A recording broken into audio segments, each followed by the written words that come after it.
small fry, Rowdy Roddy Pipkin. That's good. Yeah. Oh, I know, it's great, man. And I am the king. Lawler reaches into his crotch for the to reveal foreign object. nothing. Maybe we'd make a decent team. What if I go bald and you get attractive all of a sudden? Maybe we... Hello, and a very warm welcome back to the Gimme Wrestling podcast. My name is Dom. And I am Ant. Oh yeah? I am really. Seriously, great dude. bearded buffoon. You're the bearded one today. Do you know, Today? I think you look like Skinner today. The old wrestler Skinner. The tobacco chewing man. legend Yeah, man. Professional wrestling. The guy that faced Bret Hart at this Tuesday in Texas, yeah? You look like Skinner today. Cool. All you need is a cowboy hat. Cool, and less hair. Yeah. Because I have a full head of hair. In case you haven't noticed. You do. You muppet. You know, you do. Congratulations. Yeah. I think I'm receding more than you are. I think I'll be bald before you. Does your dad have hair? Yes, my dad is. Awesome. Right, welcome to the Gimme Wrestling podcast. We are looking today at King of the Ring 1994. Getting through, from man. June the 19th, 94. Baltimore Arena. I know, we're nearly at the Attitude It's exciting. Era. This is the first pay-per-view after WrestleMania 10, and WrestleMania 10, our episode's live, and you can watch it on YouTube. Go back and watch it. It's on our playlist. Go forth, But we've friends. had so many lovely comments from you guys, and people being really positive about the podcast and stuff. And so I just wanted to sort of read through a couple of them. We had Jack McMorrow, who said he was at Madison Square Garden on day one of Punk's 434-day reign. Not his favourite match, but what a moment. That's awesome. I would love to have been there. Like that sounds amazing. Mm-hmm. He also says that he'd rate Owen over Bret. I think would also rate Owen over Bret. I agree, man. I agree. Isn't that weird how Bret was the biggest star? Yeah, man, I prefer Owen over Bret. I always thought you were more of a Bret man. Nope, I'm not a massive fan of Bret. I don't like the fact that he never looks happy. You're a miserable muppet as well. Yeah, but that man needs to look a lot more happy. That's a horrible thing to say. He doesn't have any win face. It's really annoying. Stuart Pretzel. I don't think I've ever seen him smile, to be fair. No, man. Stuart Pretzel has also been commenting on our Facebook. He said that it was one of the greatest opening matches ever. As we said in the podcast, I don't think it can be beaten. No, I think it is an amazing. Yep, we'll come back to Stuart as well because he's given us a question. But he has given us a question about NXT. Yep. So we'll answer that at the end of the podcast. Thank you very much for all your comments and all your support, guys. Makes a massive difference to us. It does, man. It's awesome. A lot of effort to pull these things together, as I'm sure most YouTubers will know, and people that follow YouTube and have their own channels. We love doing it. We do it, but we do it for the interactions with you guys. So it's great, man. That's what makes it more. Stuart also enjoyable. mentioned the '94 SummerSlam blue cage match between Owen and Bret, which is an excellent. It's probably the best cage match, isn't it? And we're going to be reviewing that next episode. So make sure you subscribe to get it and hit that like to give us a little bit of love. That'd be awesome. It does amazing things for the channel and our egos. And our egos. I mean, mainly the channel, but also our egos. So let's take you back. 1994, King of the Ring. What were you doing? The UK #1 film. What were you doing in 1994? I was watching the UK #1 film. Yes, no. Well, it's the UK #1 film was Police Academy: Return to Moscow. I never saw that. Potentially the worst Police Academy film there is. Yeah, man. Yeah, it was probably more boring than Ludwig Borger cutting a promo. Oh man. Probably. Or Lex Luger. Probably. Did you see what I did there? Because he was a Soviet heel. Yeah. We can't talk about Soviet heels without mentioning it. We're filming this today, and we've just found out that Nikolai Volkov has passed away. Yep. And that's really sad news. Sad. You know, he's done a lot of great interviews and a lot of great stuff for the wrestling industry. So, sad news, man. Obviously our condolences to any family. Yeah, man. Yeah, absolutely. Cheers. Incredible, and a Hall of Famer as well, Hall of Fame career. So, absolutely. The UK #1 single. Let's brighten it up with a little bit of wet. What was Love is all around. Love is all around me. I feel it in my fingers. I feel it in my toes. Oh, glad we set the mood for you all. man. We set the mood for that. No, I mean, you can sort of just hum it. Just hum it to yourself. WWF had come off a phenomenal WrestleMania 10, and yeah, it's our Stuart's already agreed with that. It was an awesome match. Into our review. Starts out with 3 heels: Double J, Jeff Jarrett, Owen Hart, and IRS, and Bam Bam Bigelow. That's 4. My math is as good as your math this week, Tom. They was all arguing over the King of the Ring tournament and the bracketology, and they was all sticking the name as the King of the Ring. Well, there's a bunch of these. Johnny Polo also has his predictions. Mabel's in there looking all happy and smiley, and then later on he looks like a mean... Whoa, what are you on about? I'm going through all these previous bits when different people have... Oh, you on about like the 95 King of the Ring? No, there's like a pre-show. I haven't seen that. That's not on the thing. There's like a pre-show bit. Ah, right. No, I missed that. No, it was just the heels in the one on the network. Basic introduction to the brackets and a video package. So glad we have video packages now, man, to shorten the length of everything instead of having like cringeworthy promos by Alfred Hayes or something like that. Then we have a national anthem. A national anthem at King of the Ring. It's not WrestleMania. Oh, this guy was ridiculous. Ricky Matlock from Blackfoot. It was terrible. It was terrible. It was all right. Yeah, I watched the I think I found the VHS version of this, man. I used to love VHS. VHS. The tapes you put in there. Yeah, that just got chewed up. Of course, you're going to remember them. But yeah, so that was my recollection of this King of the Ring. And do you honestly want me to tell the audience why I remember VHSs? Because the last person that brought me a VHS was you, that bought me a VHS for my birthday. This is in 2006. Was it was a VHS, dude. No, there wasn't. And it was a naughty VHS. Was it? Yes, it was a VHS. I can't believe you gave me. You got me a blue movie, which is the safest way to say it. Yeah. On VHS in like the day of DVD. And it definitely wasn't as good as the Blue Cage.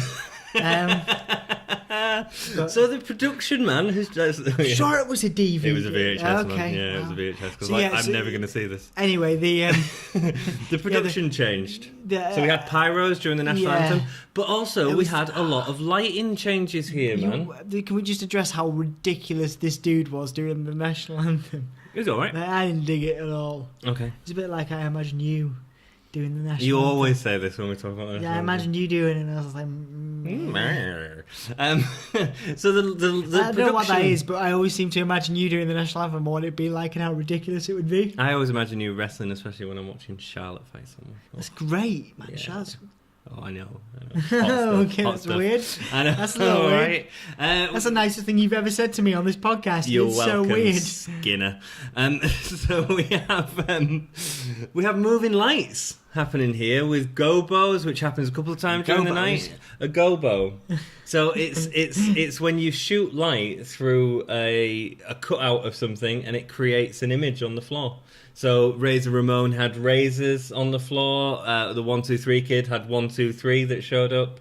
The Japanese signs were out for Yokozuna. And it's all about WWF having this great pay-per-view of WrestleMania 10 and investing in the production. I'm not just being a lighting nerd. It was quite cool, and it's really noticeable. And also the production with the video packages was really good during this. So it's great to see that we're getting into that. The commentators for tonight are Gorilla Monsoon, Randy Savage, and Art Donovan. Art bleeding Donovan, yeah, man. This was like the most pointless commentator I think I've ever seen in anything ever. It's bad, man. Like, it was really bad. Like, really did I hear in your research that someone was, or that you were saying, or that you'd watched something that was like one of the commentators halfway through just stopped responding to him or something like Gorilla. that? And I'll mention it because I mention it through my notes all the time. Because like I know that he stops acknowledging Art Donovan whatsoever. Because all he's asking for stuff like his weight. How much does that guy weigh, right?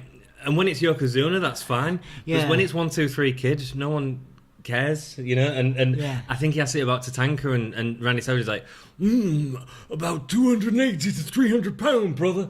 And it's like... Yeah, Macho Man, bless him. I think Macho Man kind of... He was stuck between Gorilla and... He kept it going, because I think if... there would have been a fight. If he hadn't been there, then that would have been a problem. And Gorilla Monsoon would have beat the living hell out of him. Yeah. It would have been great. Yeah, I noticed there was a bit of commentary where I think it was one of the interactions between Gorilla and he was like, "How do you guys do this? How did you he does, yeah. How did you enjoy this? Because how do you enjoy this?" And they're just, he's just like, "Oh, we loved it. Yeah, we loved it. You know, it's like mad." I'll go through that as we go through. First match, Razor Ramon. Yeah, I'm well aware that we're like going into the first match and it's 10 minutes into the podcast. Well, there you go. That's just because we have fun. Yeah, hope you guys like that, and hope you enjoy the podcast. Let us know. In the first match, Razor Ramon versus Bam Bam Bigelow. Bam Bam. He made it into the finals into the 93 King of the Ring, so obviously a major star to be up against. High hopes for him. Razor, there's a nice moment. Razor comes in here, and I think he's a favourite this time. Yeah, man. He throws the toothpick at Luna. Yeah, it's good fun, man. Like, good fun. Cool. Bam Bam. And you really see the benefits of the lighting that I was talking about when they come down. Bam Bam enters in red. Such a nerd. You know, and no, but it's true, man. And Razor enters, and it's all sort of yellowy, and the follow spots have gels in them. Gels are something which changes the lighting to a certain colour. You get excited about that, huh? No, man, I love it. Yeah. And I actually wish, I'm going to be really enjoying this more than that blue movie I gave you, huh? Yeah, a little bit. Some weird stuff going on behind this table, guys. I never had a VHS guys. player to watch it, dude. So... I wish WWF these days, like, everything is so, like, for camera, and there's no, like, thought about lighting as much these days.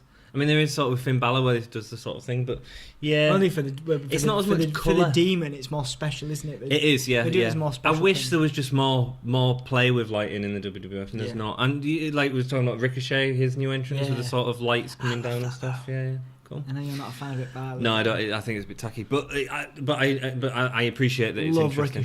Ricochet. Cool. Razor throws his toothpick, as you've said. Bam Bam dominates early on, but after missing a headbutt, Razor keeps in control, including pulling Bam Bam's legs between the turnbuckle. There's a lot of attack on Bam Bam's legs. Then there's a really sloppy bulldog from Razor where he sort of, I think he slides off the sweat of Bam Bam as he sort of goes, and Bam Bam just sort of throws himself into the floor. It's a weird one, that. Luna distracts the ref, but it leads to nothing, which was a little weird. I didn't really see the purpose of it. Bam Bam does a great single leg drop kick across the head of Razor, so he just sort of like, from a standing position, kicks the head of Razor. A big guy doing that. Impressive. Love Razor Ramon. Love Bam Bam. Awesome. I think, here's a little shout for you, I think Bam Bam is going to be inducted into next year's Hall of Fame. It's not a bad shout. Yeah. It's not a bad shout. You know, I'd love to see Bulldog, but I think it will be Bam Bam this year. Yeah. After being released, Razor side suplexes Bam Bam. I do like that. It's good, man. I love that Razor side suplex. It's real good. When the two get up to exchange punches, Razor gets the better of him, and then at the end of the match, Bam Bam goes to get his moonsault, but Razor slams him off the top turnbuckle straight into the pin. There's like, what do they call it? The brute bomb, which Rusev does these days, where he just like hooks him from underneath and slams him down. Yeah, it goes down, and it goes straight into the pin. Yeah. It's nice. It's not a bad opening match, I'd say. Nothing spectacular. And I didn't really expect to see Razor get Bam Bam up for a Razor's Edge, so I thought the finish was a nice finish, using his weight against him. Yeah, it was leverage of the ropes. Yeah, it was good. Then we have an interview with Mabel and IRS. IRS stumbles over his words a bit like us on the podcast. Air. We say air a lot, you know. I noticed that when I watch us back. Yeah, and then Mabel. I didn't really like Mabel giving a promo. It was very... I did it again. Boom. Take a breath. Mabel delivered a very wooden promo, in my opinion. I don't know, man. Sometimes it's like you see flashes of like Viscera, like where he's like, he looks really intense. Yeah. And like he's gonna kill you. Yeah. And then like you sometimes see him like he's whoop there, and he's like smiling, happy, and kissing babies. I just think it was like, he just felt really wooden here, and IRS didn't. He was help never either. the greatest. He was never the greatest promo. No, to be fair. No. They didn't give him a mic a lot in his time for that reason. for that reason. Mabel with Oscar versus IRS is the next match in the King of the Ring qualifying tournament. IRS comes out with a mic moaning about tax evaders. That was a great. He was a quintessential heel at this time. I hate him, man. It's the worst gimmick ever. Right, and I've got a really. There's only one guy. There's only one other guy that could walk out of anywhere and make it work with no entrance music. Who's that, Anthony? Tommaso Ciampa. Exactly. But the crowd hate him. And Tommaso Ciampa says nothing. It's IRS just comes out talking about money, or fake gold, or rubbish. I'm just not a fan. It's just boring. I just weirdly envisioned you with a bald head. Thanks, dude. In Ciampa garb. I'm imagining you as a very good-looking man, like Johnny Gargano. Maybe we'd make a decent team. What if I go bald and you get attractive all of a sudden? Maybe. Right. Art talks about IRS not looking like a wrestler. I hate you. I love you, man. I thought you were being nice to me for once. I know you did. Art talks about him not looking like a wrestler, but looking like a businessman. Yeah, all right, just go, Art. Just why have we got you here, man? What was he? He was like a footballer, wasn't he? I think he was a coach. There was a moment where he was like, "At least we wore football pads." I'm like, were you a footballer? Was that a thing? No. Well, all right. Let's get our wrestlers coming out in full football gear. I mean, that'd be great for the. It probably happened at some point in the new generation era. Let's be honest. Yeah, probably. There was the goon. If there can be the goon, there can be the goon. The zombie football player is what Vince would do. Oscar comes out rapping for Mabel. Oops. It's kind of like R-Truth, but R-Truth was better. Art Donovan says, I wrote a load of quotes down for Art Donovan because he was making me laugh. Should we start an Art Donovan like tribute page? Man. Yeah. Just for the ridiculousness of this. Yeah, man. We could start a band like Jason Donovan meets Art Donovan. That'd be boom. Neighbour's head explode. Art Donovan says, "Oh, he looks big. What's his name?" And Macho and Gorilla just completely ignore him. If you're going to be on commentary for a wrestling match, like you don't even have to learn the names. Just read your paper, right? That you've got. I'm sure it would have been given. Like Vince is probably sat there, like he's probably sat there. He probably doesn't even say. He's probably like, what have I done? What have we done here? Like, he must have prepped him. You can't imagine at such a big scale that he wasn't prepped at all. No, he would have been, but it's just useless.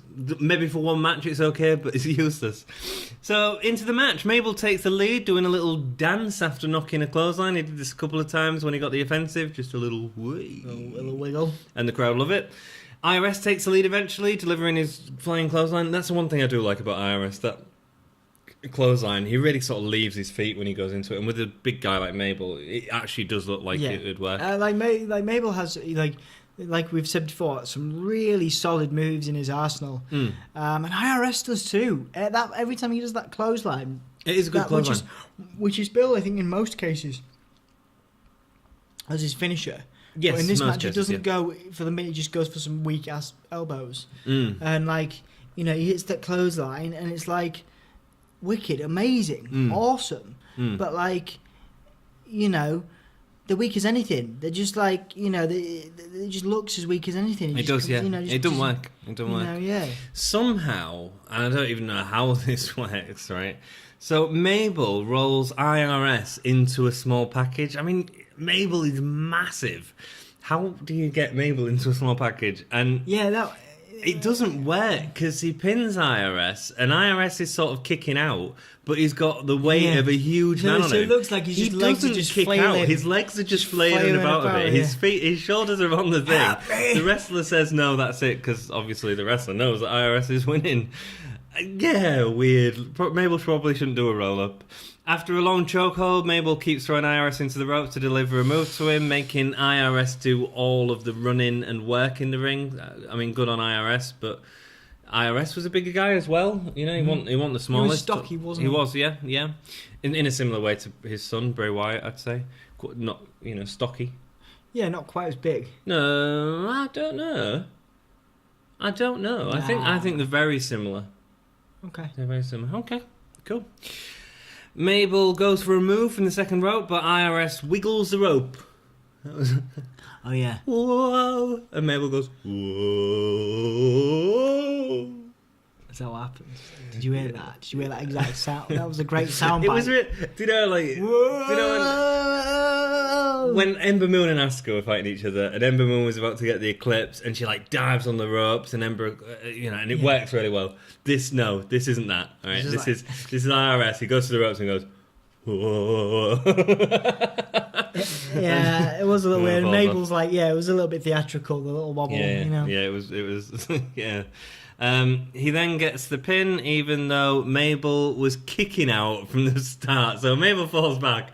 He's kicking everywhere. He's clearly out of the pin, but the ref counts the pin. It's all a bit weird. Mm-hmm. A really sloppy match. Again, we're sort of leaving the time where this happens, but it's still there. Shades of the 80s, and those ridiculous finishes that we don't quite understand. I mean, I can give leeway in a match, but like not that much. Yeah. Mabel looked really sloppy, I'd say, and he left IRS to do a lot of the work. Oh yeah, not very good is my analysis. Indeed, I agree with that. Interview in the locker room with Yokozuna and Crush with Fuji and Cornette talking strategy before the match and then tell the cameraman to get up. Yokozuna and Crush. We'll talk about them a little bit later. The Cornette-Fuji pairing, wasn't it? I mean, they've sort of been with Yokozuna. Yeah. Yokozuna's lost the championship at WrestleMania Adam X. Bomb was like a new recruit to this time. They were trying to build him up. Him in a tag team with Crush. Mm-hmm. Weird. Anyway, we'll talk about that when we get to the match, I think. Owen Hart versus Tatanka. Wow.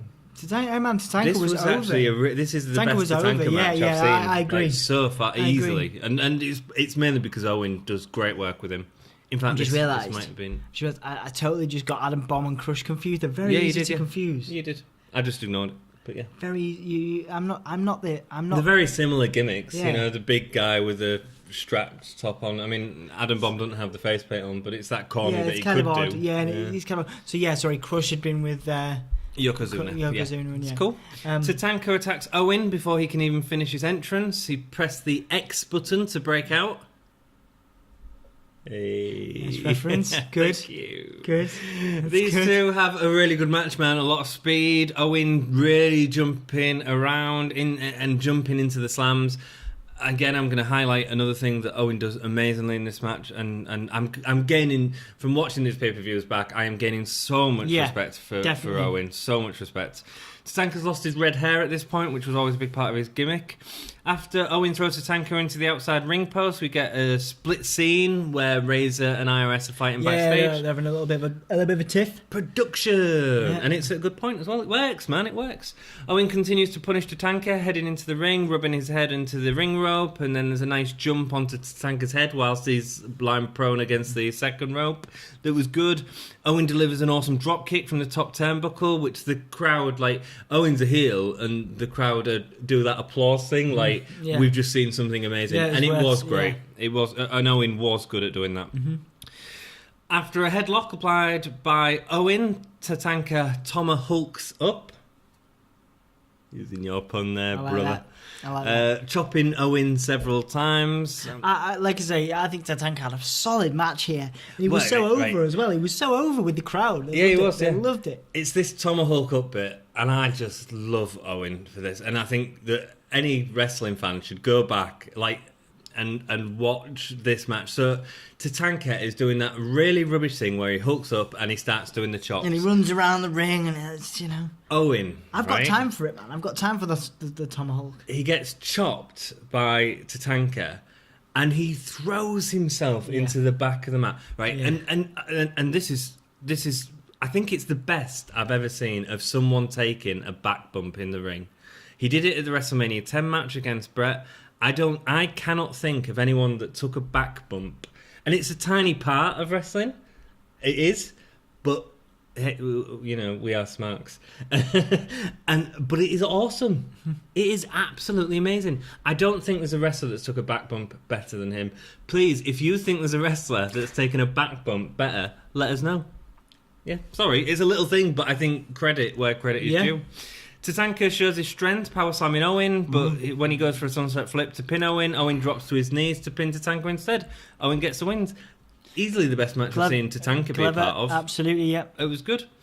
Interview with Diesel and Shawn Michaels. I think everything these two do at this time is quality. Diesel and Shawn Michaels. I really like Michaels in this. Where he's bigging up Diesel and he's like elevating Kevin Nash as a talent at this time. He was, and we're getting a Diesel title run, and I think this match is part of the reason for it, because Diesel shows that he can hang and lead a match with one of the best in the company, with Bret Hart, who normally leads the matches.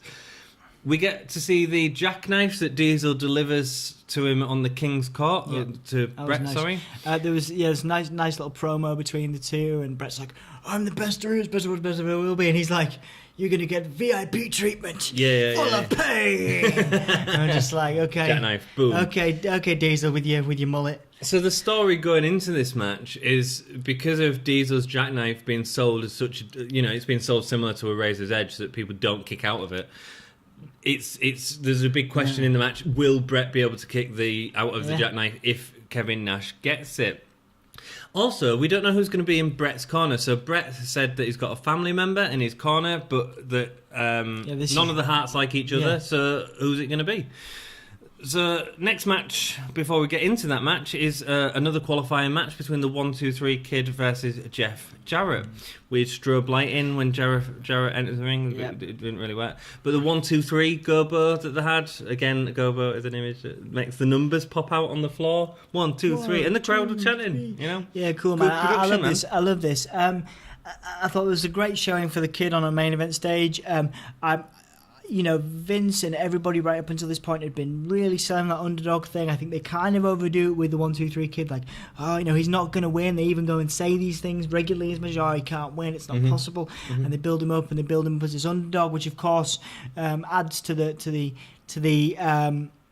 the overall impact, I guess, when he does get the win. Yeah, of course it does. But it's a great showcase, I think, for the Kid, and probably the best one we've seen so far. Definitely, 100%. Far. From watching this, because I know you're a massive fan of Sean Waltman, I can see elements of what you like about him. Yeah, I think it's more. There's more this time.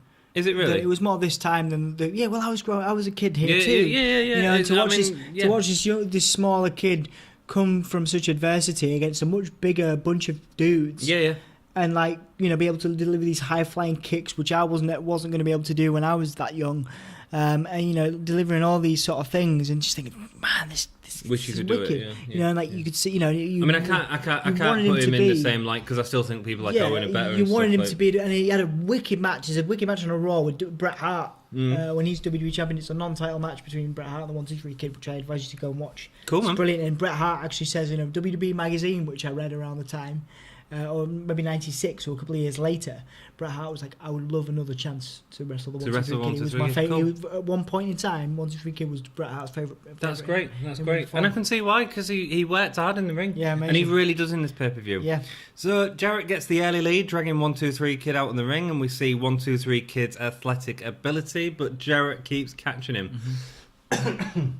As much as he tries to jump about the ring, and all the counters that he does are caught by Jarrett, and I really like that. I like the fact that we get a glimmer of hope with the 1-2-3 Kid, and it doesn't quite work.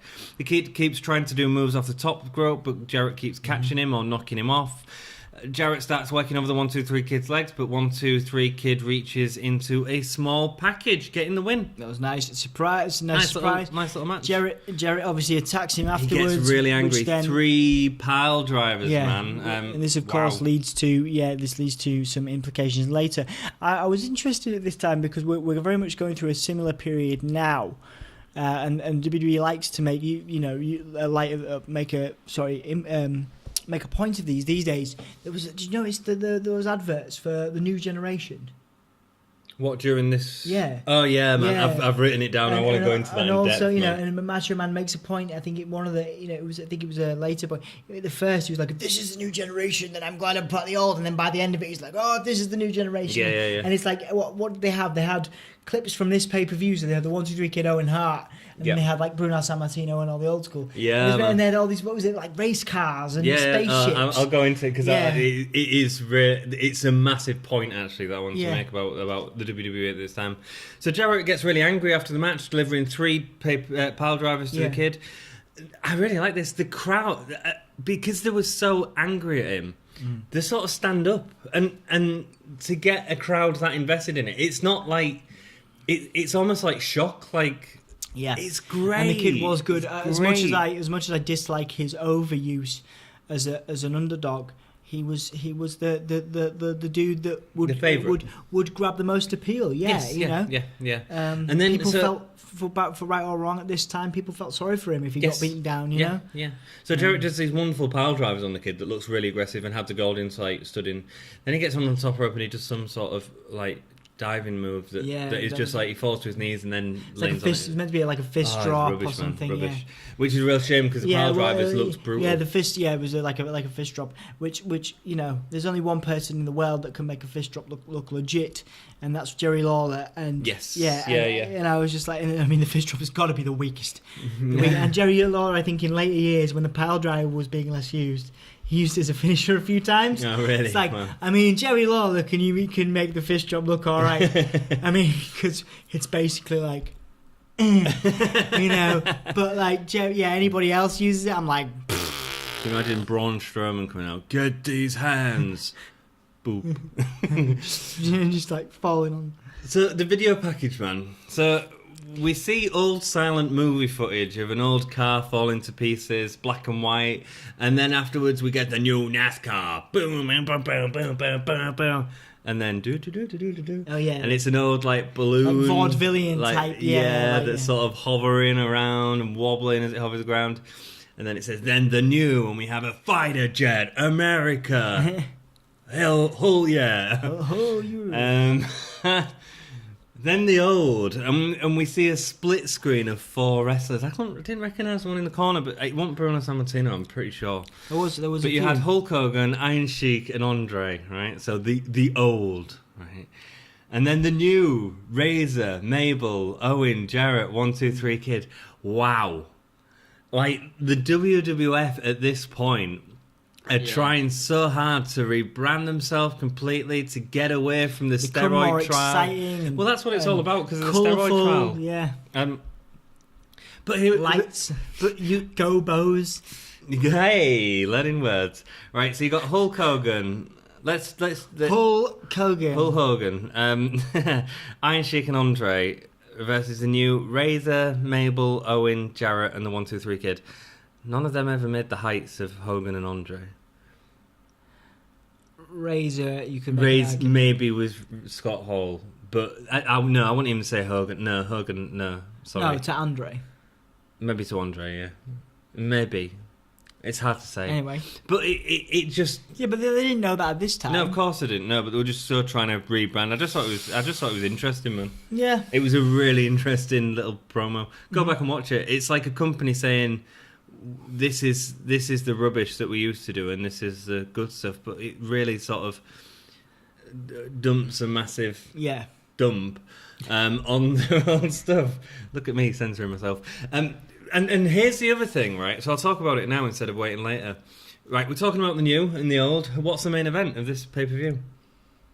Roddy Piper versus Jerry the King Lawler. You know, you've got this... Roddy Piper was retired. Yeah. Jerry Lawler was an old guy. Yeah, good point. How can you say in with the old and out with out with the old and in with the new when your main event is these two old dudes giving a lackluster match? Yeah, well, I don't know, dude. I actually kind of like Jerry Lawler's performance in this. It was probably the best thing I've seen him in for a while. I prefer his Bret Hart match. Also, Roddy Piper, anything Roddy Piper does as a face, I know you and I disagree on this, but his face work was excellent in that match. But the thing is, right... But I get what you mean. The Owen Hart stuff is the story, and that's the new generation. And here they are, WWF, giving a promo saying how the new generation's the best stuff, yet your main event is going to be Roddy Piper and Jerry Lawler. Mm-hmm. Right, in terms of the running of the card, I would have not been averse at all to have put in Roddy Piper and Lawler earlier. Now that's an easy thing to say. It was a weird thing to main event, but I think in terms Roddy Piper was a massive TV star. It's a bit like getting the whole... And Jerry Lawler was the ultimate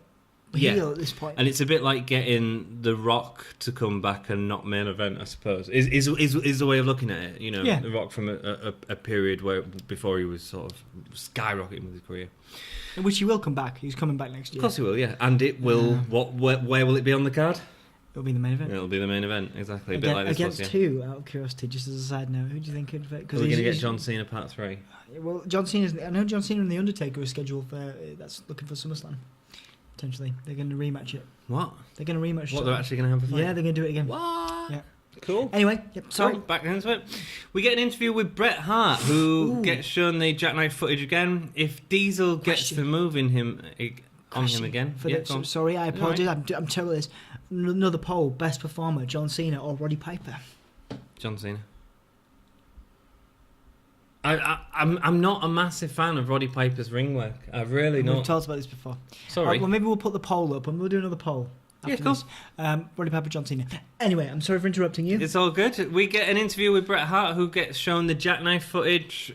If Diesel gets that move on him again, he doesn't know if he can kick out. Diesel shouldn't underestimate Bret Hart, though, because he is the excellence of execution. Bret won't give away his partner at this point, but he has someone who will help eliminate the threat. He does this whole thing where, maybe I'll give you the first initial. Oh, no, and it's really rubbish. Anyway, the heavyweight championship match is next, which is Diesel with Shawn Michaels versus Bret Hart with...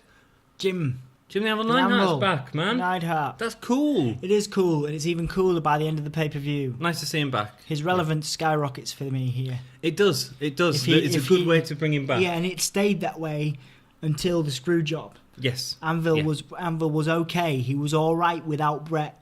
He was, yeah. Sorry, spoiler alert. Shh. Yeah. Anyway. So both of these guys have really nice back and forth from the start, making the match seem like a fair fight that no one truly dominates. A lot of times when two people get in the ring, you see one take control and then one take control later on, blah, blah, blah. These two felt like it was just really back and forth, and that makes it feel like a fight. Yeah. I quite enjoyed this match. It was nice. Whenever Bret Hart has Diesel on the floor, he starts to work on Diesel knee and groin, and here's the really mental thing, right? So I knew this before watching it, and I was like, oh my God. Kevin Nash had torn his groin before the match. Oh, I heard you looking at that, yeah. Man, like, how on earth did he do this match, right? Yeah. And if you're going to put him with someone, right? You put him against Bret Hart, whose whole thing is about stretching your body. I mean, for Diesel to carry on going in this match, and there's certain points where you can see him hit the floor really hard, like it really hurt, and wow. Yeah, man. Shouldn't have put him with Hart, maybe. Perhaps not. But he proved himself here in this match as well, I think, is the important thing. It's a big match in Diesel's career. I was surprised how long it took Michaels and Neidhart to get involved. Eventually, Michaels closed on Hart's on the outside, and Neidhart ends up chasing Michaels. There's a really funny moment where Bret drop kicks Diesel, who was clearly intending to go over the top rope, but ends up sort of hanging on top of it, trying to send himself over in a sort of a Royal Rumble. A little wobble, yeah. Go on. And then Bret Hart. Gonna get it this time. I love stuff like that, man. It always is chuckle. I think because of the groin injury, I was watching it, and Diesel didn't seem as strong as he normally does. He was suffering. There was a move where he did a backbreaker, and Diesel always had quite a good backbreaker, like a solid backbreaker. When he sort of drops Bret Hart, you see his whole body sort of go over with him, and I think it's because the guy was in agony, and understandably so. Nash holds Bret over his shoulders for what feels like an age. I wish that there was... He was just sort of holding him there, and it was like, you're going to go into the Jackknife, but they didn't do anything or more struggling. It was just sort of holding him there as in like a side torture rack, I'm going to do damage. But actually, we want to see the Jackknife. And we never see the Jackknife in this match, and I'll talk about that at the end. The ref gets knocked down, and Nash uses the distraction to remove the turnbuckle. Obviously, Bret reverses his head, sending Diesel into it. Diesel falls around the ring whilst Hart tries to knock him down. I like, Diesel's good. Some of the back and forth here is really good. It was. There's some really nice counters by Bret as well. There is, into like the sharpshooter and things. Really good. There's a moment here, I think. Well, he goes to lock in the sharpshooter, and then Michaels distracts first of all. Diesel stands tall over Bret whilst Bret pulls him down. Brilliant. I love that. That's what I'm referencing. It's really good. Great. And he applies the sharpshooter, but Diesel's already on the rope, which is great. It's a really nice little spot.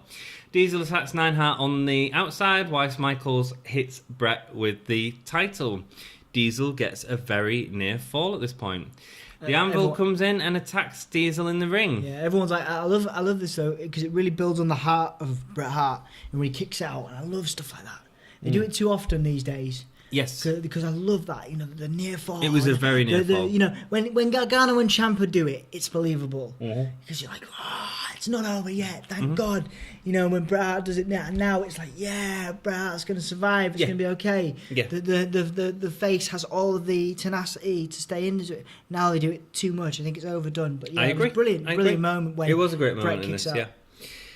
So the Anvil comes to attack Diesel in the ring. This leads to the bell being rung by the. And Diesel's won by disqualification. No title chain. Neidhart leaves in a huff. Diesel and Michaels continue to assault Bret.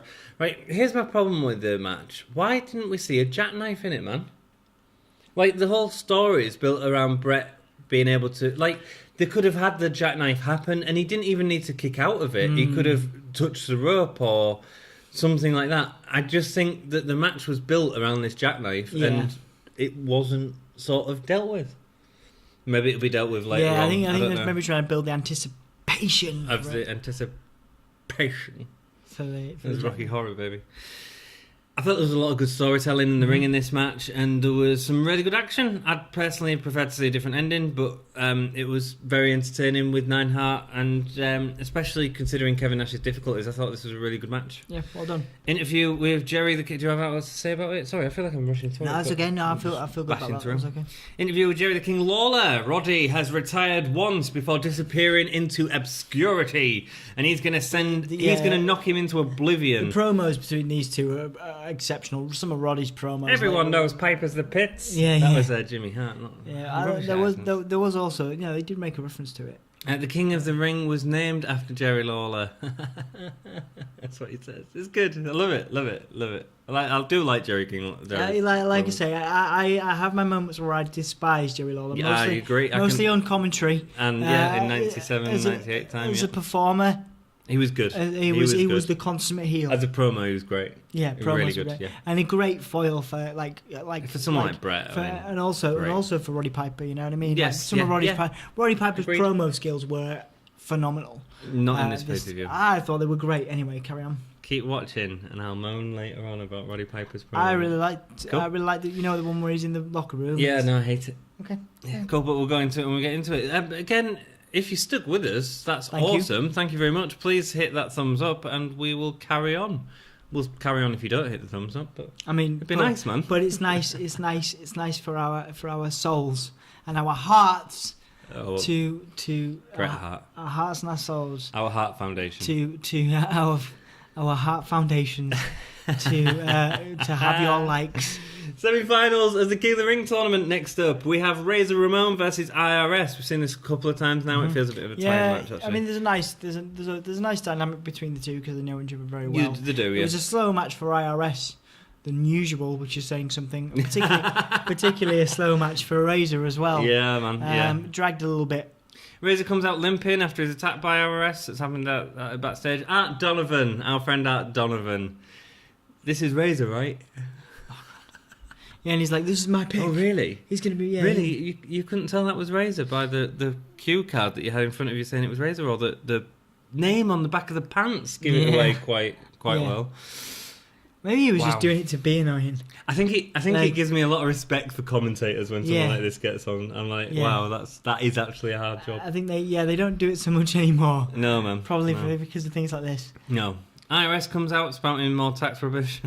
It's met by Razor. In some respects, here's one thing to talk about, because the match is rubbish. I'll talk about the match first. A backbreaker is delivered by IRS. It's a really lazy backbreaker I think I've ever seen. Yep. It's awful. Really tired match. Seen it a few times. Razor gets a Razor's Edge for the quickish pin. Quickish. He struggles to get IRS up at first, but IRS was a big man. It must have been difficult. It was a nice Razor's Edge. Right. Made it look good. Here's what I want to talk about with IRS. It was what, sorry? At the end, it was a good Razor's Edge.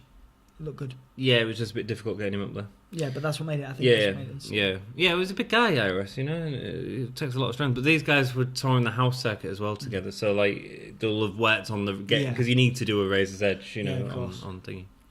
Right. Is this the preparation for the IRS? You needed so excited. You needed to sneeze because you're about to lay into it. I can feel it. I'm not going to lay into IRS. I'm going to give you a creative suggestion. Why didn't IRS win the King of the Ring? What good would it have done him? It would have changed his gimmick, and it would have also worked with his gimmick. King Shyster. Yeah, man. You're King Shyster. Shut up. No, but seriously, right? Have you been paying your blooming taxes? So the tax man wins King of the Ring. That would have been that could have like changed his character and made that character a lot more interesting. Do you know what I mean? Maybe not at this King of the Ring. He stuck with it as well in WCW. He had the same gimmick too. Oh, why? I mean, he had the same gimmick. But it's like throughout his entire career. But as King of the Ring, like let's say next year, because I think Owen definitely deserved to win it this year because of the thing. Instead of Mabel winning it, have IRS win it, and then you could have had the King of Taxmen coming in, and I just think it would have worked with his gimmick. The King of Taxes. Yeah, I've got all this gold. King. I don't know. I just think IRS could have made an interesting King of the Ring gimmick. No, unless you change his gimmick. More interesting than Mabel though, as King of the Ring. I don't think Mabel was King Mabel, man, great heel. Yeah. No, I just think IRS could have done with it. Okay. Let us know what you think. Next up, we have backstage. Bret is really angry, looking for Nineheart. Oi, where are you, Nineheart? Come here. Turn to my field. No one's seen the 1, 2, 3 kid. Will he turn up for the match? Next match is Owen Hart versus 1, 2, 3 Kid. Owen comes out first, chatting to the camera, saying he's the best as he walks out. Love Owen's camera, making the most of that time, man. 1, 2, 3 Kid's music plays, but no one is at the entrance. It's 1, 2, 3 Kid. Comes out after a while. Yeah, like selling that injury. Good story, Good story. A vicious baseball slide, stops it straight away. And then Owen crossbody straight onto him. These two guys had a great match, like two athletic guys in the ring, man. Those kicks from the kid were great. The moonsault, good. Love the flying moonsault. Whether he stood up or he's down, I think it's great. Kid was one of the best people to do it. And here's the interesting thing. So we've got this tournament. We've got Razor in the final. Who's going to win, Owen or the kid? Because both have claims to have been in that final. Like Owen, just a great heel, right? The kid has a history with Razor. It would have been good. Like if you had had them two in a final, like the sportsman going at it, you know, is Razor going to get his win back? Both. I mean, I'm glad they went with Owen, but that's what makes the match feel good because you needed to go with Owen at this time. Yeah. The two show off their acrobatic skills, countering multiple flips all the time, backwards and forwards. Them arm twists where they sort of flip over each other. Great. A German suplex from the 1, 2, 3 Kid knocks. It gets the 3 count. It's a great looking German. I do like a good German suplex. 1, 2, 3 did a good one. And then the ref, after counting 3, realises that Owen's legs are on the rope and has to cancel the decision. It was good. Really nice for positioning. The drama. Great positioning, man. I mean, for Owen to be in that backward position and for the kids to just know. There's another great positioning thing which you kind of know. It kind of spoils the Razor's Edge, but Owen does it later. Owen and Razor do it later. You know, when he goes for the Razor's Edge, you know, in back. Owen's very good. I mean, obviously, it's kind of a done thing, you know, especially with powerbomb maneuvers. If it's near the rope, like with the Styles Clash, whatever, you know it's not going to get hit. Yeah. But it's still nicely done. I love it. I love when they do it because it builds the anticipation. It does, yeah. It does. Anticipation. But yeah, that was nicely done. Owen crawls out the ring for the kid to dive over the top rope for him. The action, I mean, it was so quick. It was good. And for the short time they had, Owen then delivers a German suplex. And I said 1, 2, 3 Kids German suplex was a good move to see. Yeah. Owen's is like devastating, man. It feels like it'd end the match. And it doesn't, but that's fine. The kid goes for a Hurricanrana on Owens, but he gets caught and slammed onto the mat. Really hard power slam by Owens. And that's what I mean. Beautiful countering by both men. Owen then locks in the sharpshooter for the win. The match was way too short to call it like a classic. But if these guys had longer, they could have really. They actually do have some really good matches in the future as well. In next pack. I really look forward to watching them. Certainly the best of Sean Waltman I've seen so far. Then we have a monologue with Piper, the crazy scatty type of promo. I didn't like it. I loved it. That was great. Yeah, there was a lot of... Brings the kid from Raw in, because obviously Jerry Lawler brings it. And it's actually pretty good. That kid's really good at imitating Piper. He's going to get Jerry Lawler... Oh, no, this is just a promo backstage. This is the dressing room one. No, yeah, but he's bringing out... He brings up the kid. No, this is the Piper one, as opposed to the... I know what you're saying, the Jerry Lawler video. This is just the Piper one. But Piper says you took advantage of the kid. Piper is... Oh, I see what you're saying, right, yeah. Oh, is that what he was going on about? Piper's like, you took advantage of the kid, and he's like, you took advantage of the kid, and then you know. So Jerry Lawler's been complaining about Hell Comes to Frogtown, which is a film Roddy Piper did that apparently isn't very good. Not like They Live or any of the other greats that he made. I didn't get all the Frogtown references. I think is the problem. Yeah, I've never seen that one. No, so what I know about is They Live. Yeah, I love They Live, man. It's great. I know about it, but I've never seen it. Did you get the oh my word, the game, the gay live, they live. Give me a whole year live. They live quote in this pay-per-view. Oh, it's great. I'll go into it later on. It's really good. I just didn't get because I didn't get the Frogtown references. I didn't get any of Piper's thing. So the jumbleness of Piper's thing just made no sense to me whatsoever. I thought it was good. You just like seeing Piper. He's like, oh, you think you get me? You know, he's taking his shot. He's like, oh, you think you're gonna get me? You're not gonna get me. Yeah. I loved that. I think it was brilliant. Yeah, cool.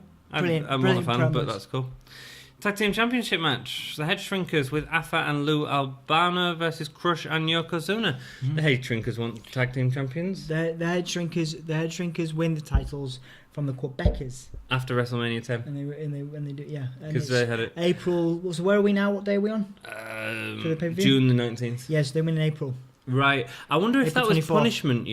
After the Quebecers went over too long in the match for WrestleMania 10. I reckon it probably was. Possible. Head Shrinkers are face, and Lou Albano's back. Yeah, it's good, man. I love the Head Shrinkers in this. Do you like them as faces? I do. I like them as faces. Either way. I don't really like them. As faces. I think this match, the Head Shrinkers do really well for themselves. I think it's spoiled by Luger. I think everything is spoiled. I feel so bad. I feel such a meanie. You are. You're the blue meanie. I love the and blue I'm meanie. going to be your JBL. I'm still going to kick your bum. Well done for not swearing. As the Yokozuna comes down, and yeah, how much does that guy weigh? And it's the one time it actually works. He has it a lot, but that's the one time it works. Then I think he was kind of doing it to be annoying. I think he was like, I'm never going to come back and do this again. So I'm just going to be. So I'm just going to be really annoying. Then the Head Shrinkers come down, and then ask, how many wrestlers are coming down? Yeah. It's a tag match. You know. The Head Shrinkers get Irish whipped into each other and start punching each other. Bit weird. It's a psych-up thing, isn't it? You know, yeah, they keep telling this whole, like, the heads, don't they, with the Head Shrinkers? A bit like Harper and Rowan these days, you know, where you see, like, Harper. Yeah, but that's just a slap. It's not just, like, punching each other. It feels a bit... Psyching them up, man. The Head Shrinkers. No, because they don't realise they're punching each other. I don't know what that was, but... But it feels a bit bushwhackery for me. Yeah, I didn't like it. The Head Shrinkers get Irish whips into the... Yeah, I've said that. They both deliver double headbutts to Crush and Yokozuna, sending them off the ropes. I have a bit of a problem with this, man. This is the Head Shrinkers beating up the world champion from the last... I thought it was great. It was a really good way to legitimise the team as a face team. Okay, right. So, Brock Lesnar loses his Universal title at SummerSlam, and the week after, or the next pay-per-view, Brock Lesnar is tag teaming with Kevin Owens versus the Usos. Well, it's never going to happen because Brock Lesnar won't live. He won't survive. Pardon me. Past SummerSlam. No, but that's what it's like. But, that's what I'm saying. It don't. Yeah, for me, it doesn't work. Yokozuna was a dominant heel at the top of his game. But we're trying to move him down and make way for Bret. Well, they made way for Bret Hart and guys. That's fine, but this is only one. What I'm saying is that same analogy that I've just gave about Brock Lesnar. It's the same that's happened here, and it's not believable. Mm-hmm. You know.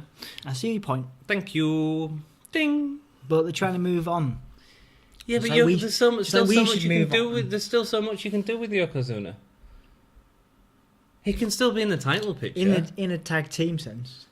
No, that happens later on with Owen Hart. No, it's too bad. And Crush as well. They spent so much time trying to build him up, and it's like the constantly failed experiment. I know he does do some good stuff later on, but Yeah, it just annoys me. It is that Brock Lesnar versus the Usos. They could make that work. They could make that work. The Usos are good enough to make that work. The Usos, no, it's it'd work, but just like the Usos wouldn't win. But they wouldn't win. But the head shrinkers win. Yes, but the head shrinkers could have won in this context because of Luger. If the head shrinkers won because of Luger, man. They didn't win because of they won because of the interference. No, because they were beating. This is my problem with the match. They were beating Yokozuna and Crush all the way through the match. That was great. Okay, cool, interesting. I love it when we disagree because it was well done. I thought it was well done. Cool. It was the best they could have done with it. They both delivered double hellbutts, sending Crush and Yoko falling out the ropes. The crowd popped for Yokozuna falling out the rope. It was an impressive thing to have this big guy sort of stumbles with, and he did it really well. He does it multiple times in this match. I have a problem with him doing it multiple times against the Headshrinkers, but it was a good look. Someone goes to slam Yokozuna but can't do it. He loses the title and everyone wants to try and slam Yokozuna. Bit annoying. Fatu and Crush get face to face before Fatu no-sells a face plant. Really bad. Again, man, you've got these, and that's the problem with Fatu and Samu. They're not selling the moves. You put your champion into a match with someone not selling you.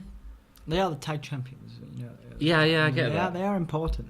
Yeah, I get that.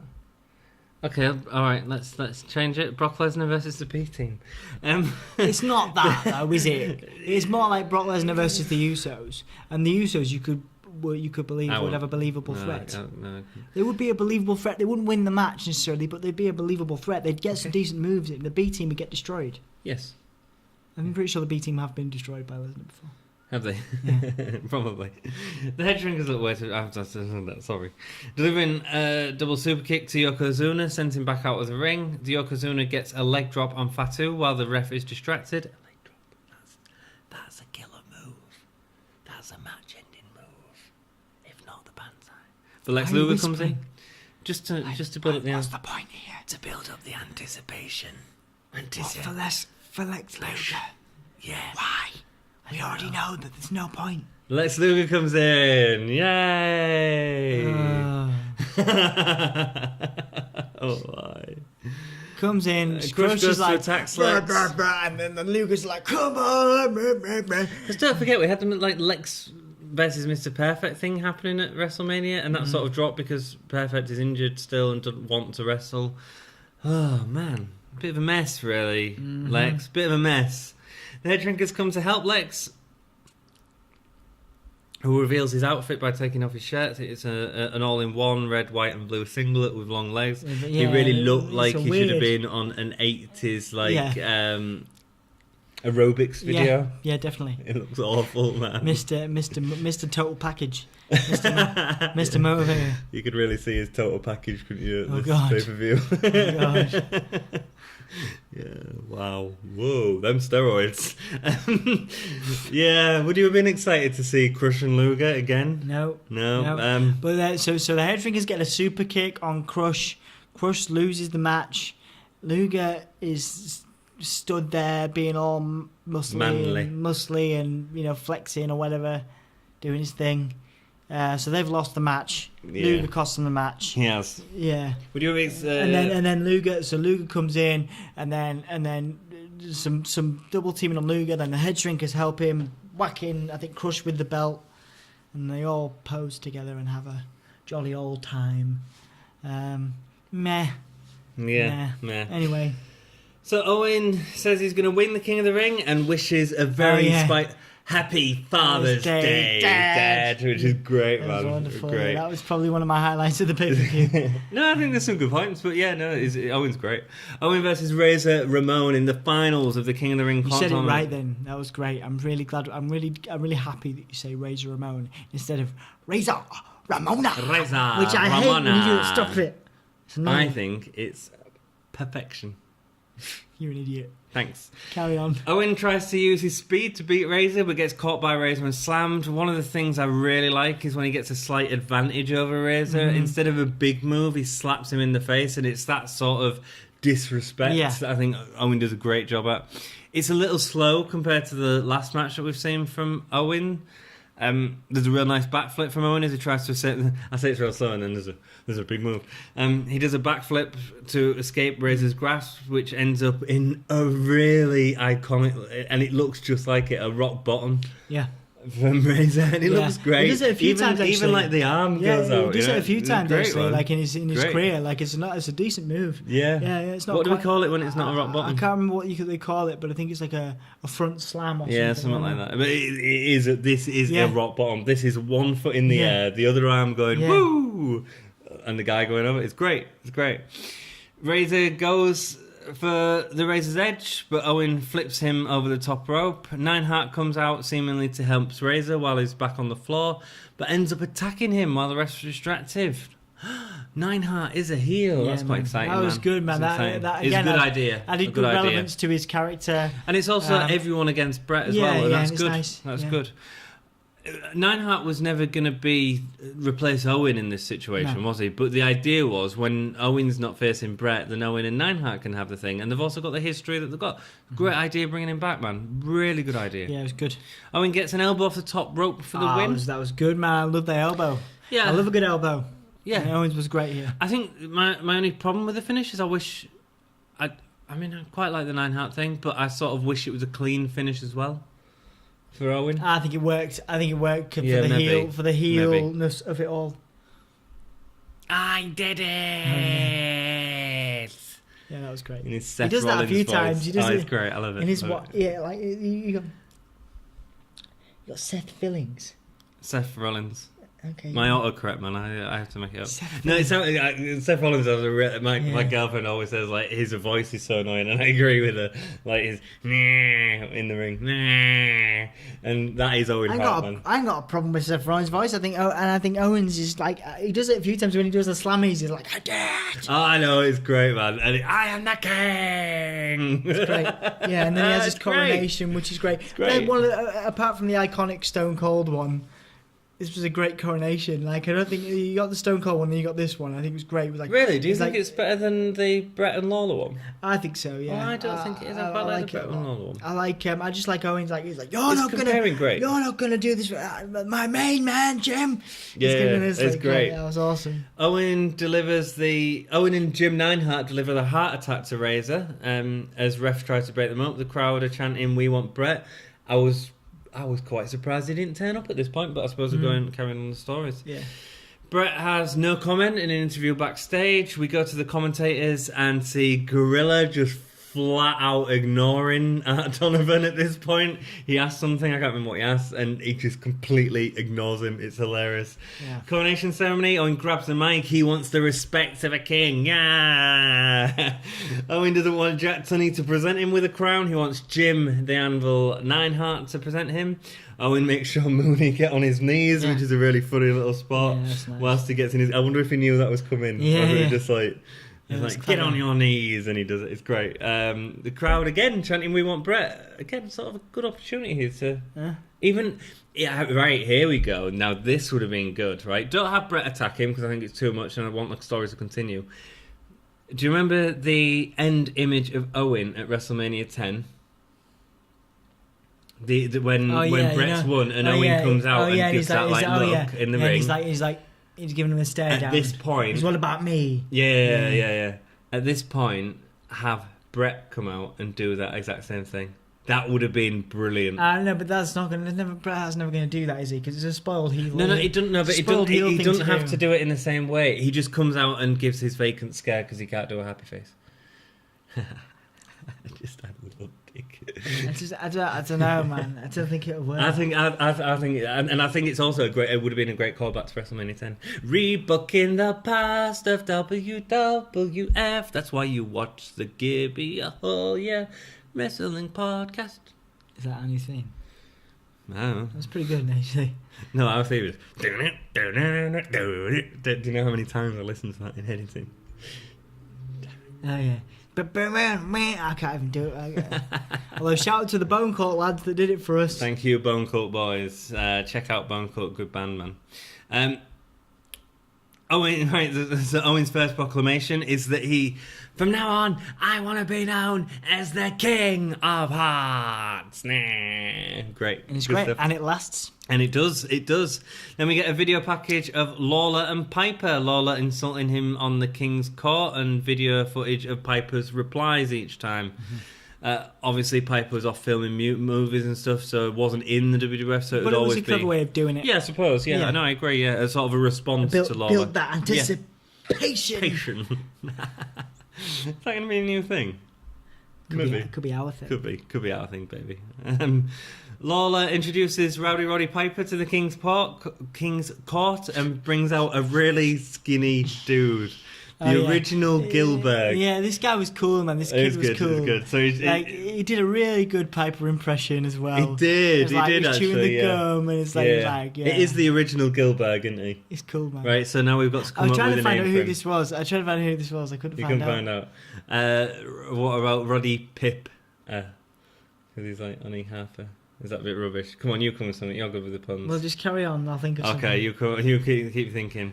Roddy Piper versus Jerry the King Lawler. I've already talked about how I think this is weird placement to say we're moving into it with a new generation, and this really defeats the point. Lawler comes out talking about as long as the Undertaker takes to the ring. Oh right, no, sorry, that whole sentence was read out wrong. Undertaker. Lawler comes out taking as much time as the Undertaker normally takes getting into the ring. Well, the words were there. That's part of his thing. The Lawler does it, but they both take their time getting into the ring, but they're both two very different performers. Absolutely, yeah. Can you imagine if they swapped gimmicks? Yeah. We should try that on there's a possibility of doing that on 2K18. The Undertaker, oh man, that's great. You know, I've been watching some great videos recently of people switching, and so you've got I was in stitches. Roman Reigns kissing Vince McMahon. Oh yeah. I was in stitches, baby. I've seen a New Day Undertaker entrance on 2K. New Day Undertaker. Yeah, the New Day do each of them have their come out of the Undertaker, and then the Undertaker comes out. Great, man. Yeah. It's the Undertaker, New Day way. I want to say that's great.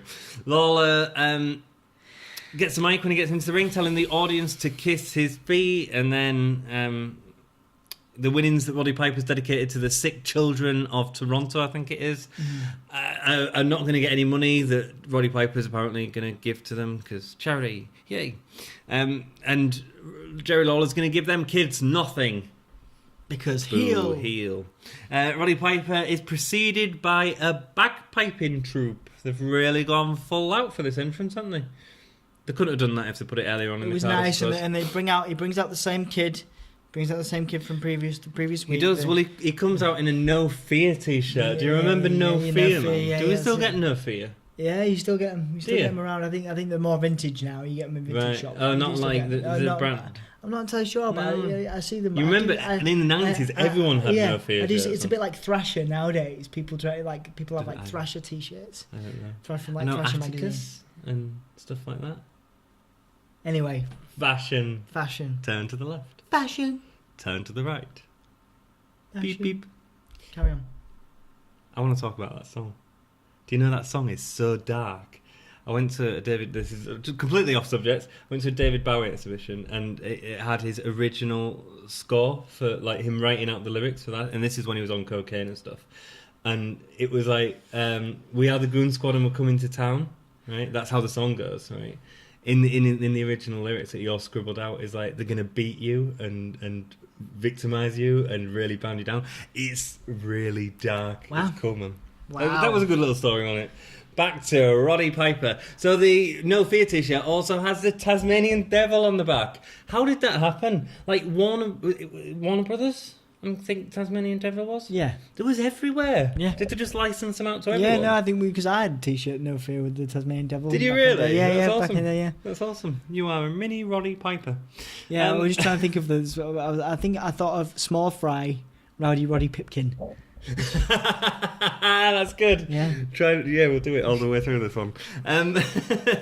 Yeah, everyone loved the Tasmanian Devil in the 90s. I love the nostalgia of that. Yeah, cool. So he comes out, and who is joining him, Dom? Small fry, Roddy Pipkin. Roddy Pipkin. Roddy Piper gets the mic and he says, "We've come here to kick bum and chew bubblegum." And we're all out of bubblegum. Oh yeah. Yeah, I just remembered why we can't do the actual real thing. Yeah, no. We kick can't. bum and chew even though you've said it bubblegum. once during this podcast, that I'm going to have to edit out. No, that was. No, you did say it earlier on. That was It definitely wasn't. So what land's that from, dude? Kick bum and chew bubblegum. Yeah. I can't remember. They live. It's like a massive quote in that when he goes into the bank. So there you go, which is nice little film reference. Bring out, I thought it was great. Piper takes off his kilt and throws it over Jerry's head before unleashing his sort of angry Roddy Piper stuff. He just goes nuts, doesn't he? It levels into him. Do you want to talk about this match? Because I'm just going to be negative about it and I don't want to. I don't know. I enjoyed the dynamic between the two. I think there was some really good punches, some really good back and forth. Roddy was frantic. Yeah, but by the end of the match, they're exchanging rights and lefts, and they both tired. And I love when that's done right, and I thought it was done really well here. Yeah. There was a great heel moment where he goes after the kid, Roddy Pipkin. And then Roddy dives on to protect him. That's because Roddy has the advantage for the entirety of the start of the match. He really does. It's quite shocking how long he has it for, and it isn't until he goes to save Rowdy. Yeah, and it's Roddy really Pipkin. Roddy Pipkin, and it's really well done, I think, in terms of the dynamic. But Roddy Piper looks really fit as well. He looks good for someone that's been away for a couple of years. He does, yeah. And I think this is a great showing for. And I'm not a great fan of Jerry Lawler in the ring. I'm certainly not a fan of commentary. Cool. But he doesn't look too bad here. That's my take on it, and I think that it works out pretty well. After a really long sleep hold, Lawler. By Lawler, Piper's swinging at the air. Lawler's got the better he does of him. That too. He does that a few times in different matches, and I love that. And then even though Piper's getting beat, he still tells Lawler, "Come at me," even spitting at him at one point after being beat a few times. And Lawler's like, "Why won't you stay down?" Lawler throws Piper into the ref, and then Lawler reaches into his crotch for the to reveal foreign object. Nothing. But it's in his fist. It is, yeah. It's implied. Yeah, at least with William Regal, he had the brass knuckles. Yeah, exactly. That's what it's supposed to be, isn't it? It's not. He just reaches into his crotch and grabs. And he goes, "It's like."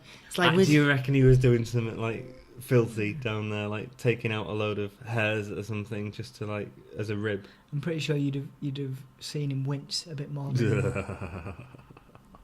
And then so he hits Roddy Piper with. Nothing, and oh, it's gross. We're allowed to say that, right? Yeah, of course we are. Can't imagine why. Yeah, no. And then you too. He goes and puts nothing back into his crotch. it's quite odd. It's the madness. It's believable though, because he's proper high. He's clenching it. It works on the whole second, but you could do some. Yeah, if you were in the arena, it would work. Absolutely, but this is TV, dude. TV, yeah, it don't work. He goes for the pin on Roddy, but what's his name? Who saves him? Roddy. Oh no, sorry. Small Fry. Roddy Pipkin. Small Fry, Roddy Pipkin saves him by taking Lawler's from the very slow 3 count. Yeah, Lawler's legs are on the rope as well, aren't they? At this time? Yeah, they are. And then Roddy Piper gets up and a atomic drops Lawler for another slow 3 count win. Roddy celebrates. It's a back suplex, isn't it? That he wins with. It's a back. I thought it was an atomic drop. No. It looks like he's going to do an atomic drop. An atomic drop is forward. Okay. You raise him and go forward onto your and knee. He goes backwards. Well, back suplex sorry, is you're right. No, you're right. It's a back suplex. It is, yeah. Sorry. Right. So he gets the 3 count for the win. Roddy celebrates with. Go on, say it one more time. It's the last time you're ever going to get to do it, man. Small Fry, Roddy Pipkin.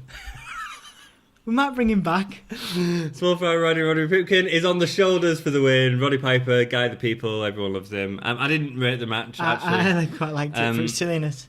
And then we see a clip of Diesel's and Michael's in the back with Diesel's consoling Michael's. I like there was a moment here where there was a pause where Michael's like, "Oh, we're going to be together forever, aren't we?" And he pauses. And he goes, "Yeah, champ." And I was like, that's cool. Yeah. I've got a really good. It's not a good fact. It's an awful fact actually that I've missed out from somewhere, and I'd like to say it. From the Owen Hart and I don't know where I wrote it. Owen Hart and Razor Ramon match. Unfortunately, this was the last match for the referee. He was a referee that was in WWF a lot at the time, and he died in a car accident 2 weeks after this. Yeah, oh really? Wow. Which is really, really sad. I can't remember his name. You might want to check out his name. He's a really famous referee let's find out that just sort of before we appeared in a lot finish. of them. Like so, you've had depending on what era you watch, you have Earl Ebner or others, and this guy. So he died in a car crash 2 weeks after the pay-per-view, but because he'd already done all the tapings for Raw, he was still on TV for like 5 weeks after his death, which was. Was it Razor? It was Razor and Owen. Yeah. And let me try and find out. 14 days after the Owen Hart match. King of the Ring '94. Let's have a look. Yeah. So let me move on now to summation of the match while Dom's just finding out his name. Sorry, it was in my notes. How would you rate this pay-per-view, Dom? I would call it. I would say 3. Give this 3 stars. I think 3 gay stars. I agree. I don't think it was as good as last year's King of the Ring. I think overall that was a better show with a better arc for Bret, and I think the matches were slightly better with Bret, to be honest with you. But it's great to see them moving forward. It's interesting that they're still doing the new generation and old generation thing. It's an okay pay-per-view. Maybe I'd give it 2.5. Actually, I think 3 might be being better. I'm gonna go with 3. That's all good. Performer of the night, Dom. I can't find this referee. Although there's some weird stuff on. Apparently a lot of people asked when Shawn Michaels died. Oh right, yeah, of course I just. Who was your favourite performer, dude? It's my favourite performer of the night. Obviously, the fanboy in me might say something like the 1-2-3 Kid, but I think probably giving it to Owen Hart would be reasonable. Razor also had a decent showing most of the time, but I'm going to go with Owen. Okay, cool. Realistically. I think he was great overall. I think there's a little I think Owen was the best of the night, but also I think there's a little shout out there for Diesel as well, who was performing with a serious injury and did a really good job in that match. Joey Morella, that's the name of the referee. Yeah, as soon as I saw it, I knew I'd know it. So yeah, that was his last match. So he refereed live. Sad. So what else do we need to do? Best match. Best match. I want to say, just because I love a good, feel good story, I'm going to pull one out that you're not going to expect. I'm going to say Lawler and Piper. Oh yeah, right, okay. I'd probably go with the 1-2. No. I think it was the Bret and Diesel match, just because it had enough time. None of the matches of the King of the Ring were over 10 minutes in this pay-per-view. They really sort of rushed through them. And actually, I think you could have got... That tag match could definitely not have been on the show, and you would have had a lot more time to the show. Yeah. And the other matches as well that were King of the Ring related could have been cut, and I think that would have been a lot better. And maybe have one squash match in the King of the Ring as well, because again, it cuts down that time. Yeah. So, yeah, thank you very much for watching. Indeed. Now we're going to move on to our question section. Yeah. Our mate Stuart Pretwell, who is our Gay Lord of the Week. Thank you, Stuart. Boom. Thank you, Stuart. Thank you for that. Thank you for everyone who's been commenting on Facebook. On YouTube and as well. We appreciate it. We've had some good comments on YouTube really recently, cool. Especially for the WrestleMania thing we've just done, WrestleMania 10. So Stuart dropped us a message on Facebook, which you can do. You can message us on Facebook, and we will endeavour to read all the messages out on episodes. So Stuart says, "Hi guys, hope you're both well." We are. Thank you very much, Stuart. Awesome. I hope you're well as well. I was just wondering where you guys would rank NXT so far this year, so 2018, compared to other years, more specifically since Triple H took over. For me, Gargano versus Ciampa has been wrestling perfection. Oh, absolutely, man. Johnny, I'm not finished with Stuart's question. I know, but I'm just saying, you always interrupt me, so I'm just saying, I'm just interrupting you. Can I finish? Johnny Gargano is perfectly believable as a babyface, and Tommaso Ciampa actually acts like a heel. The heat he gets is absolutely unreal, like what a proper heel should get. Yeah. Okay. Then, obviously, you have the likes of Aleister Black, Velveteen Dream, Ricochet, Adam Cole, EC3, etc. Well, the Undisputed Era, not just Adam Cole, man. I mean, the Undisputed Era are doing fantastic stuff. So NXT now versus previous years. Is it? So, are we asking, is this the best it's been? So what do we think of NXT now versus previous years? Obviously, Stuart is a huge fan of NXT now. Yeah, man. I mean, it's very difficult. I mean, obviously, we can't deny Stuart's stuff that he's talking about with the current crop of stars. Obviously, you look at NXT in previous years with the Wyatt family and people like that have come up and not necessarily done amazingly well on the roster while they've had a lot of success, but then you look at Balor and you look at Shinsuke. That's the era I'm thinking. It's difficult. My favourite era, and it's not because I'm a big fan of present day wrestling, would be now because I'm a huge fan personally of guys like Aleister Black, Velveteen Dream. Less so. Adam Cole is very, very much now on my radar as a great performer, particularly when he becomes heel. I think he'll be great. I mean, face when he'll become great. Ricochet as well. I'm less sold on EC3. Some of his character, something like his character work is missing for me. Tommaso Ciampa is the best heel we've had in a decade in all of the WWE, in my opinion. Who was better a decade ago?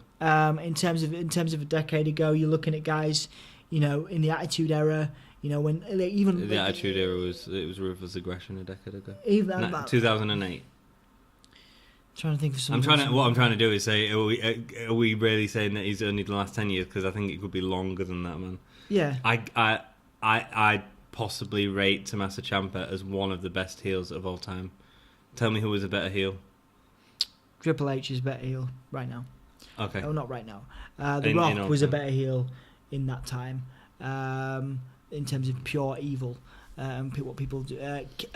Kane, when he first came out, was I think Tommaso Undertaker. Kane. Undertaker was a heel. Ministry of Darkness Undertaker was pure evil. I think Tommaso Ciampa is better than Undertaker as a heel. I think that some of the things that Triple H has done have been properly despicable. I think Triple H might be best shout.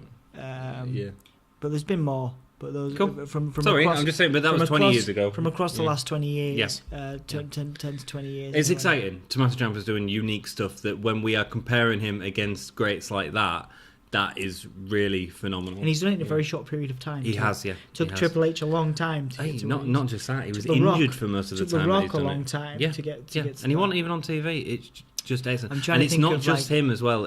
It's the work Gargano's been doing as well. Yeah, absolutely. Gargano, unhinged Gargano. Guys like Aleister Black are really original characters. In the same way, though, which is worrying, in the same way that Bray Wyatt and the Wyatt family were before they went to the main roster. So, our big worry, I guess, with the current crop of stars that you referenced, Stuart, and the ones that we are huge fans of, present day, is what do they do once the main roster hits them square in the face? Because we're seeing guys like Bobby Roode. Yeah, exactly. Look at Bobby Roode. I mean, he's had a US title run, but so let's look at like old school NXT versus new school NXT. Even Finn Balor. Finn Balor was set for a meteoric rise. He was the first WWE Universal Champion. Massive. So look at so the best comparisons we could make. So the ones you referenced. So let's do Aleister Black first. Aleister Black, easiest comparison would be a guy like Bray Wyatt. Incredible gimmick wise, in terms of fan interaction for at least a lot of the time. People loved it. People were digging it. When they first came up. I think it's been the most lackluster NXT title reign. And I think what we're talking Aleister Black, I really do. I like what Aleister Black has done personally, but then I'm a huge fan of... I like Aleister Black. I liked Aleister Black. Since he had the title, I've not liked him. I'm a huge fan. Since he talks, man. Stop talking. So the worry is that what they'll do with Aleister Black when he gets to the main roster. Velveteen Dream. Oh, man. Now he is... But let's think of a main roster equivalent. Elias. That isn't Goldust. Elias. So you think that... Elias arguably has been...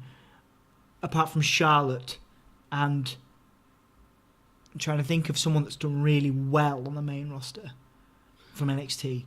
Shinsuke's only just started to do really well, but it took it. But Elias was almost immediate. Well, but Elias, here's the funny thing with Elias: he didn't even do very well on NXT. No, Charlotte was immediate. Elias was immediate. The Iconics have been pretty popular, I think. I love the Iconics. Yeah, well, that's what I'm saying. They've been a good example. I've always liked them. But the rest of them, I'm trying to think of another one that's had instant. Well, Finn Balor's got a success. Okay, I mean, he's Finn still Intercontinental champion. Samoa Joe is in main event and stuff. Okay, so we got Velveteen Dream. You're saying Bobby Roode. He's not Bobby Roode. You're saying Elias. Yeah, I think it's Ricochet. Great. It's amazing.